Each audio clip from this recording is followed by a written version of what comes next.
Bem-vindos ao programa Conceitos de Fé. Estamos na série Por que a Confissão Funciona? Eu quero reiterar que na maioria das vezes, quando falamos de confissão, as pessoas pensam em confessar os seus pecados. Bem, graças a Deus, podemos confessar os nossos pecados porque Ele é fiel e justo para nos perdoar os pecados e nos limpar de toda injustiça. Mas aqui estamos falando de falar a mesma coisa que Deus fala em Sua palavra sobre você e sobre a sua situação, sobre sua circunstância na vida. Veja, circunstâncias e situações na vida estão todas sujeitas à mudança. Mas você precisa entender que com o apoio das suas palavras, e você confessando o que aconteceu consigo e falando disso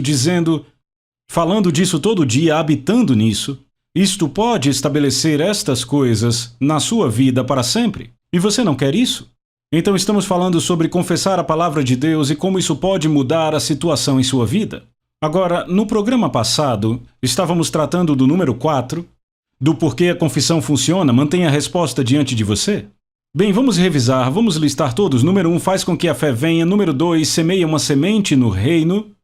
Número 3, renova sua mente para a palavra de Deus, e aí você começa a pensar como Deus pensa em sua palavra, e quando você começa a pensar como Deus, isso mudará as coisas na sua casa. E a primeira coisa que muda é a sua atitude. E então, número 4, mantenha a resposta diante de você. Então, eu quero tratar um pouco mais sobre isso neste programa hoje, e veremos em 2 Coríntios que o apóstolo Paulo faz uma afirmação. E deixa eu te mostrar como ele não está evitando o negativo, mas ele está acentuando o positivo e eliminando o negativo. Lembra da velha canção, alguns têm idade suficiente para lembrar? Acentue o positivo e elimine o negativo. Bem, isso é o que a palavra de Deus faz se você colocar a ênfase na palavra de Deus ao invés do que está acontecendo na sua vida. Agora veja como Paulo disse em 2 Coríntios 4:6.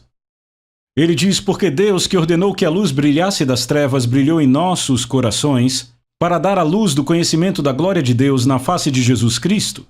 Temos, porém, este tesouro em vasos de barro, para que a excelência do poder seja de Deus e não de nós. Nós somos atribulados por todo lado, contudo não angustiados. Nós ficamos perplexos, mas não em desespero. Agora eu quero te mostrar como Paulo põe equilíbrio nesta coisa.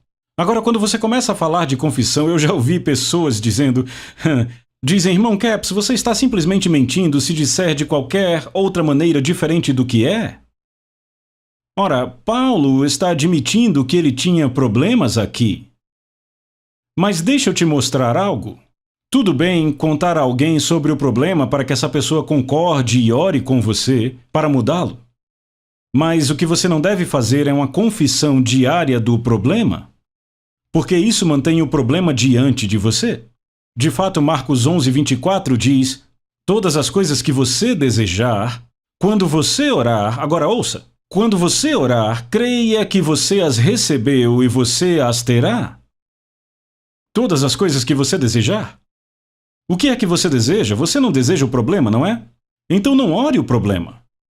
Esse é um dos principais erros que eu cometi por anos. Eu orava o problema todo dia. Senhor, eu oro, isso não está funcionando e as coisas vão piorando. Mas também com oração idiota dessa, sabe? Isso abre a porta para o diabo. E uma manhã o Senhor falou comigo e disse, o que você está fazendo? Aquilo meio que me insultou, eu disse, você sabe, eu estou orando. E ele disse, não, você está reclamando. Ele disse, primeiro eu agradeço se você parar de vir para mim dizendo o que o diabo está fazendo e chamando isso de oração.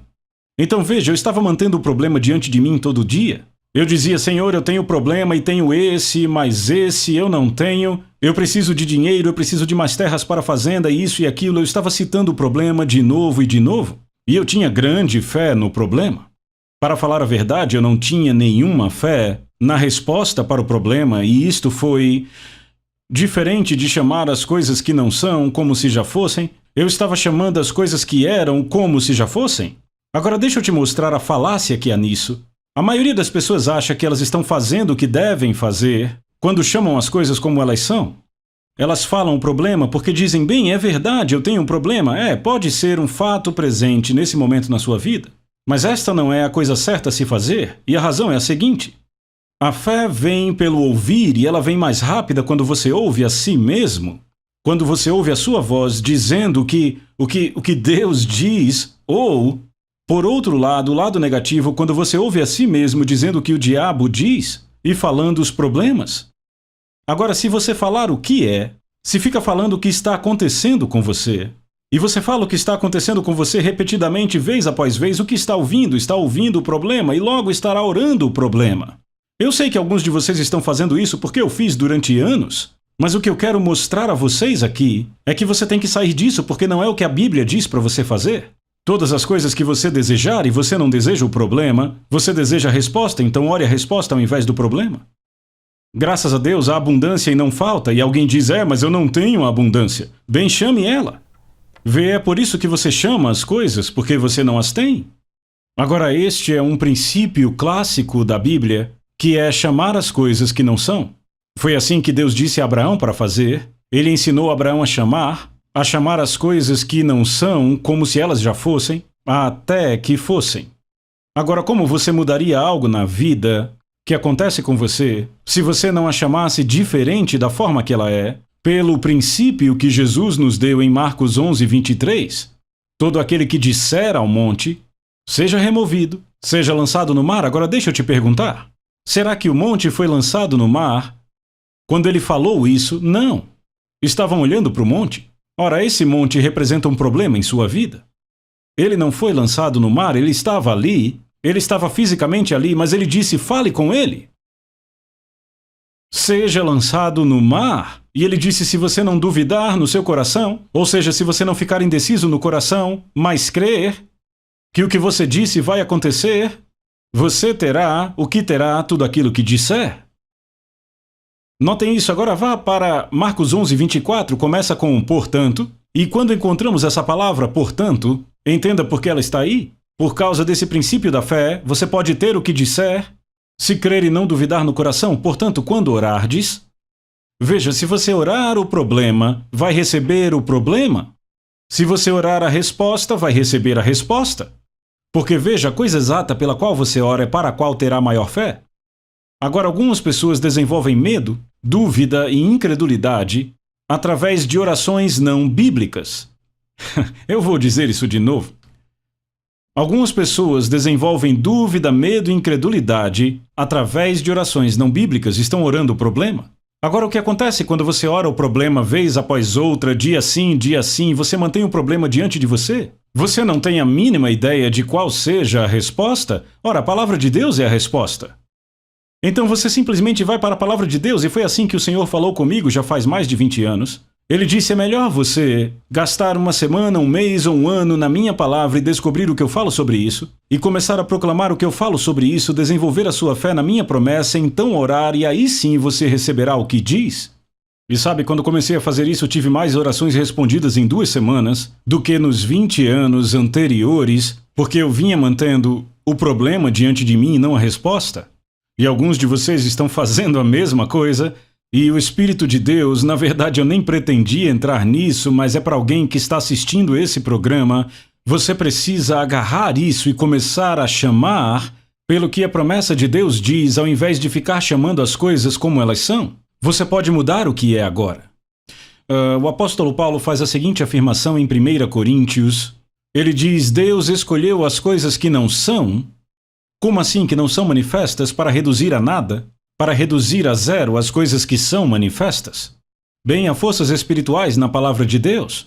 A palavra de Deus está cheia de fé, e esta fé vai entrar em você se você citar a palavra de Deus e lidar com ela, se a mantiver em sua boca. Foi por isso que ele disse a Josué, o que disse, este livro da lei não se aparte da sua boca, ou seja, continue falando ele. Independentemente do que acontece na vida, eu te desafio a dizer o que a palavra de Deus diz a seu respeito. Não expresse as palavras que a sua mente carnal pega de forças negativas ao seu redor, que produzem medo, porque palavras cheias de medo produzirão mais medo, palavras cheias de fé produzirão mais fé, e a palavra de Deus está cheia de fé. Meu Deus, eu nem cheguei em 2 Coríntios, tudo bem, vamos ler 2 Coríntios, capítulo 4. Não, a gente começou, só não terminou de ler. Paulo diz, nós somos atribulados por todo lado, contudo não angustiados. Nós ficamos perplexos, mas não em desespero. Ele diz, tudo bem, eu tenho problemas, mas eu não estou angustiado, não estou perturbado, não estou desesperado. Veja, ele está acentuando o lado positivo para eliminar o pensamento negativo. Ele disse, sim, são estes os fatos presentes que estão acontecendo comigo, mas eu não estou em desespero. Note a atitude dele. Perseguido, mas não abandonado. E alguns de vocês começam a ser perseguidos, Senhor, tenha pena de mim, e começa a dar um chilique. Isso nunca produzirá fé. Mas a palavra de Deus produz fé, mantenha a resposta diante de você. Ele diz, perseguidos, mas não abandonados, abatidos, mas não destruídos, sempre carregando no corpo a morte do Senhor Jesus. Agora ouça isso, carregando no corpo a morte do Senhor Jesus, para que a vida de Jesus possa ser manifesta em nosso corpo. Agora, o que será que isso significa? Carregando no corpo a morte do Senhor Jesus. Em outras palavras, Jesus morreu para nos libertar. Ele morreu e sofreu chicotadas no lombo antes de morrer para nossa cura. E Paulo diz, eu estou sempre carregando no meu corpo os resultados da morte do Senhor Jesus. Lembre-se, apedrejaram Paulo e o consideraram morto. Agora, pessoal, se os judeus te apedrejam até te considerarem morto, tenha certeza, você está morto. Pessoas ficaram ao redor de Paulo e oraram provavelmente no espírito, e no outro dia Paulo se levantou e foi para Derbe. Então ele carregava sempre em seu corpo os resultados da morte do Senhor Jesus que o libertavam da autoridade das trevas, transportando-o para o reino do Filho do amor de Deus. Porque nós que vivemos somos sempre entregues à morte. Por causa de Jesus, no tempo de Paulo era sempre uma questão de vida ou morte quando você estava pregando, entre os judeus que Jesus era o Messias, esse tipo de coisa. E Paulo continuava tendo problemas quando ia para os judeus. Deus disse a ele para ir para os gentios, ele ia para os judeus e toda vez levava uma bela surra lá. Mas ele finalmente aprendeu algo. Ele disse para que também a vida de Jesus possa ser manifestada em nossa carne mortal. De modo que a morte trabalha em nós, mas a vida em vós. Agora veja o que ele diz. Tendo nós o mesmo espírito da fé, conforme está escrito, eu criei e por isso falei, e nós também cremos, por isso também falamos. Agora, onde isso foi escrito? Está escrito em Salmos 116, versos de 8 a 10, onde Davi disse, eu criei e por isso é que falei. Paulo disse que nós também devemos crer e por isso falar. Agora veja, aqui ele está fazendo uma confissão que não estamos em desespero, não estamos em perturbação, mas ele admite, eu sou atribulado por todo lado. Agora ele dá isso como uma informação para as pessoas em Corinto, para quem ele está escrevendo. Ele não faz isso como uma confissão, você entende isso? É certo dizer às pessoas que você tem um problema, se você quer que elas orem por você e que entrem em concordância para que o caso mude? Então Paulo está dizendo, essas coisas aconteceram, mas eu não estou em desespero. Ou seja, ele acentua o positivo. Pessoal, não há nada mais positivo que a palavra de Deus. O livro mais positivo no planeta Terra, a Bíblia. E as pessoas tentam torná-lo negativo às vezes, mas ele não é. Tendo nós o mesmo espírito da fé, conforme está escrito, eu criei, por isso falei, e nós também cremos, e por isso falamos. O que cremos, falamos, e o que falamos, cremos. É um ciclo virtuoso, é como um dínamo.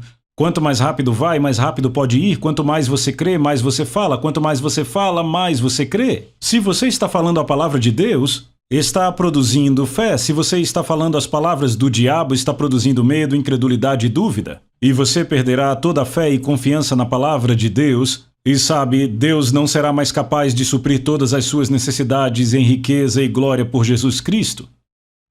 Agora, a confissão mantém a resposta diante de você, então vamos para o número 5, que a confissão da palavra de Deus faz. Ela muda o coração. Vamos ver no livro de Provérbios, capítulo 4, versículo 20. Meu filho, atenta para as minhas palavras. Agora observe isto. Meu filho, atenta para as minhas palavras. E inclina o teu ouvido aos meus dizeres. Não os deixe apartar-se dos teus olhos, guarda-os no meio do teu coração. Não os deixe apartar-se dos teus olhos, ou seja, medite na palavra, pense nele, a mesma coisa que ele disse a Josué, não deixe este livro da lei apartar-se da sua boca, medita nele dia e noite, a fim de que possas observar e fazer de acordo. com tudo que nele está escrito, porque então farás próspero o teu caminho e terás bom sucesso. Você observa e faz. Em outras palavras, você vê a si mesmo fazendo. Se você está falando a palavra de Deus, você vê a si mesmo fazendo. Ela entra em você, ela é concebida em seu coração, e então ela se manifesta em você. Não os deixe apartar-se dos teus olhos, guarda-os no meio do teu coração. Ora, como se mantém a palavra de Deus no meio do coração? Falando, proclamando-a. Quando você ia à escola, pelo menos alguns de vocês ainda se lembram, eu não sei como é que se ensina isso hoje, a gente citava toda a tabuada de multiplicar a aula inteira, passávamos um ano, no meu caso era a terceira série, a gente se levantava e citava a tabuada, até que a gente, a soubesse de cor.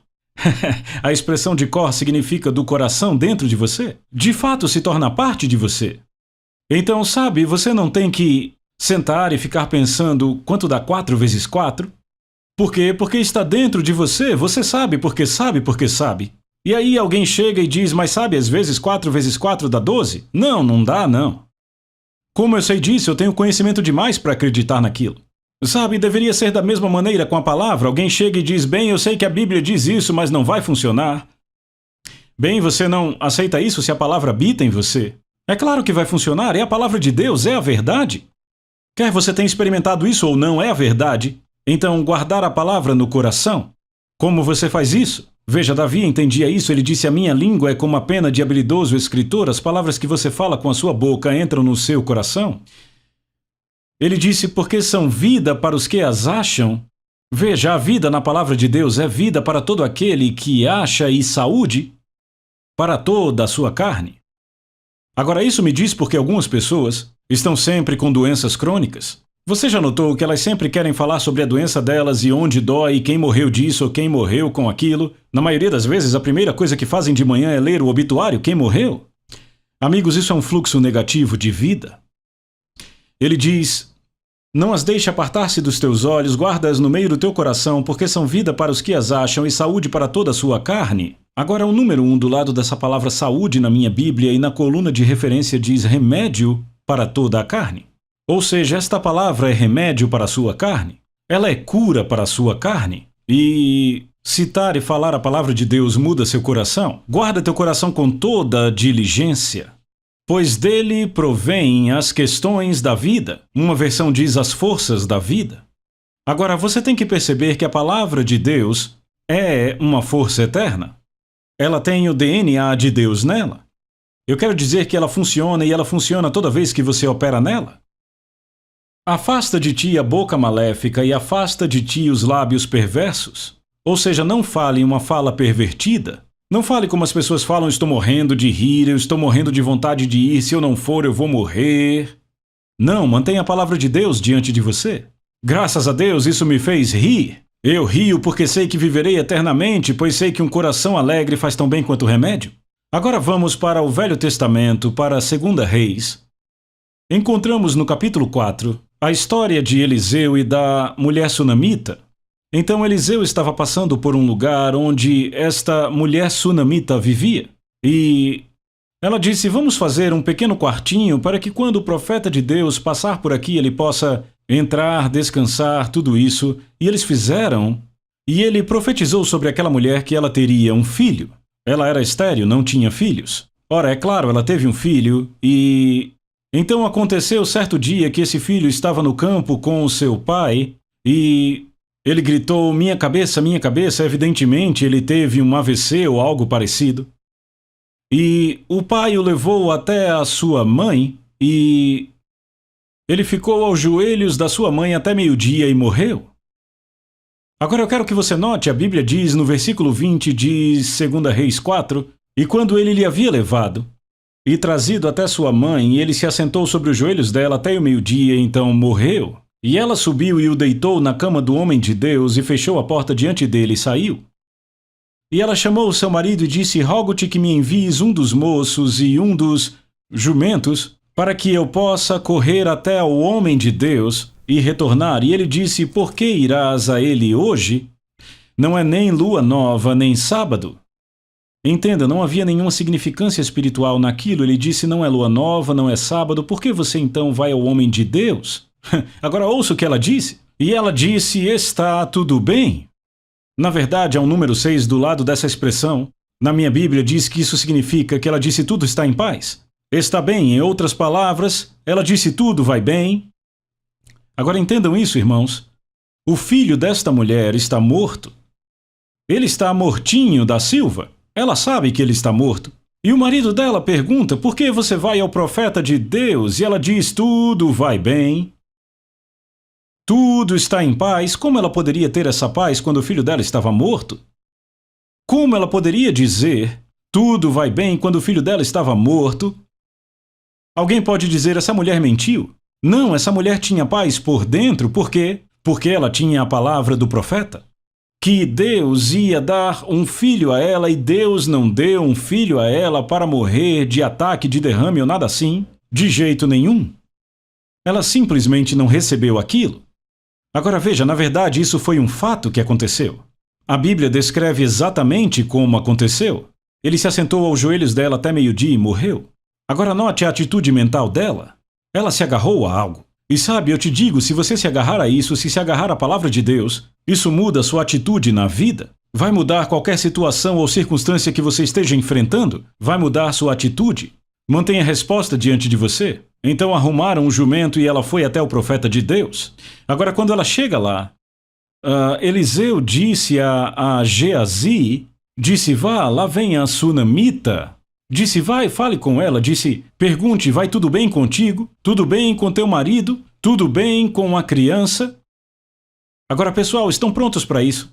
E ela disse: tudo vai bem.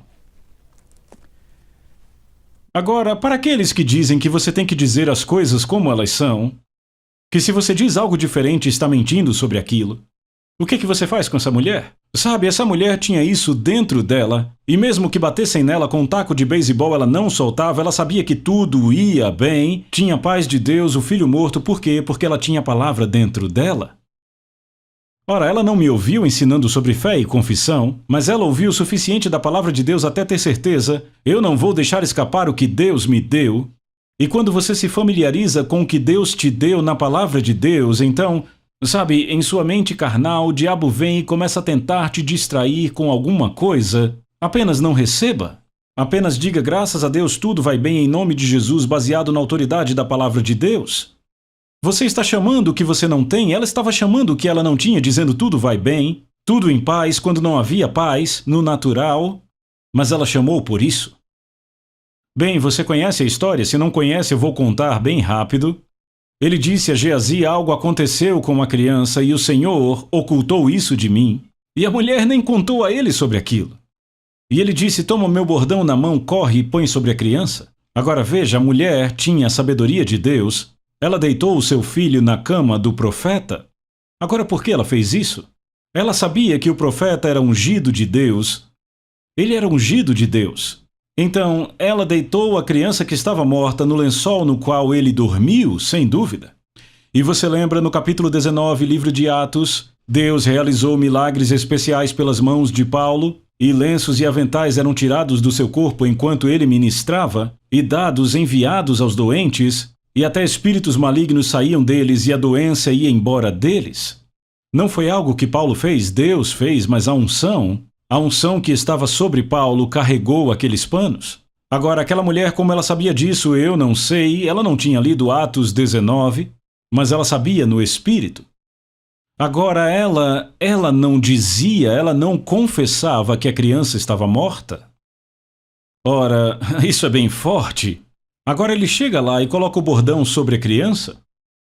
E quando Eliseu chega lá, ele portanto entrou e fechou a porta diante de ambos e orou ao Senhor, e ele subiu e deitou-se sobre a criança e pôs a sua boca sobre a boca dele, e os seus olhos sobre os olhos dele, e as suas mãos sobre as mãos dele, e estendeu-se sobre a criança. E a carne da criança ficou morna. Depois ele retornou e andou de um lado para o outro dentro da casa e subiu e estendeu-se sobre ele, e a criança espirrou 7 vezes e a criança abriu seus olhos. Ressuscitada. A unção de Deus estava sobre o profeta de Deus, ele se deitou sobre a criança, ele não aceitou não como resposta, ele manteve a resposta diante de si, e aquela mulher, foi a fé dela que impediu que tudo aquilo acabasse num funeral. E por causa da fé dela, o profeta de Deus não desistiu. E você vê que o filho dela ressuscitou dos mortos. Então manter a resposta de Deus diante de você muda sua situação na vida. Vejo você no próximo ensino.